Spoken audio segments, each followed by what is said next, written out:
Hi, my name is Dennis Weinrich, and I am Managing Director for Film and Television Post-Production at Pinewood Film Studios. I'm also part of the James Gang, which helps to run the Joint Audio Media Educational Service. Hello, I'm Tony Platt. I'm a producer and engineer, one of the founder members of James. I've been in the industry for about 35 years now. Hello, my name's Melvin Toms and my background is in technology and technical equipment. Hi, I'm Phil Harding. I'm the current chair of James. I've worked in studios since the 60s. I worked at Abbey Road. I worked at Air for Sir George Martin, who is patron of James. As a producer, I produced artists like Iron Maiden, Buddy Guy, The Alarm, The Clash, right through to producing E17. I worked with Queen, Supertramp, The Real Thing. Some of the early notable albums that I worked on were Bob Marley's Catch a Fire and Burning album. Kylie and Rick Astley. Moving later, Tom Robinson, Wham. Bands like AC/DC as an engineer. Recorded the Beatles in some cases and Pink Floyd, the Hollies, Cilla Black. I was again lucky enough to end up working for Abbey Road Studios, part of the EMI group, and being such an exciting environment to work in, I spent the next 30 years of my life there. The biggest thing that James does is industry accreditation. Accreditation really benefits three groups of people: students, the educators themselves, and of course the industry. The most important things to me about James are its ability to really link industry and education together. You've got sound professionals on one side of the table, as it were, and educational professionals on the other side of the table. When we're discussing how to bring an issue into meaningful light for education, the sound people understand what the issue is, and the educational people understand how to convert that into something that means something for the educational bodies. It's becoming increasingly important in the current climate for educational establishments to have meaningful links with industry, not just ones that are paying lip service.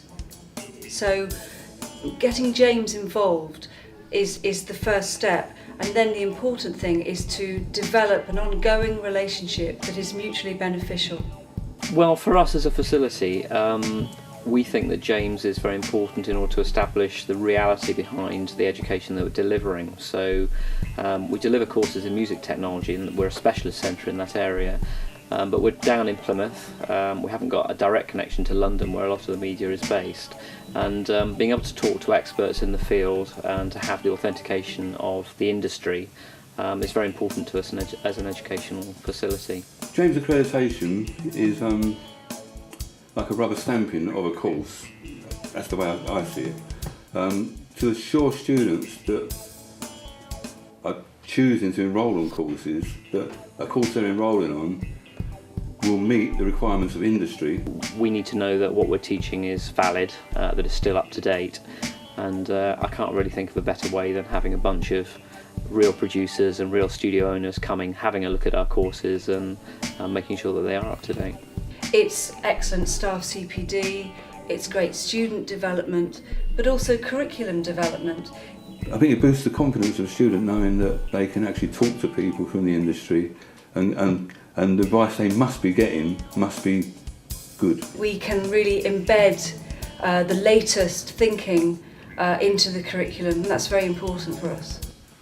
The other benefits of getting involved with James from an educational point of view are that the establishments can form a strong link with industry, giving them the opportunity to not only have their courses accredited, but also to have masterclasses and seminar one-day or four-day events. Masterclasses are a very useful way of bridging holes in any educational curriculum. For example, if a course was purporting to deliver contract law, but they didn't have a specialist in contract law, then a masterclass would be able to get in an expert and deliver a very specialised subject on a one-day event. It's not enough just to say we had someone come in and talk to us. They want to know we're in regular conversation, that we're developing debates together, that we're talking about curriculum together.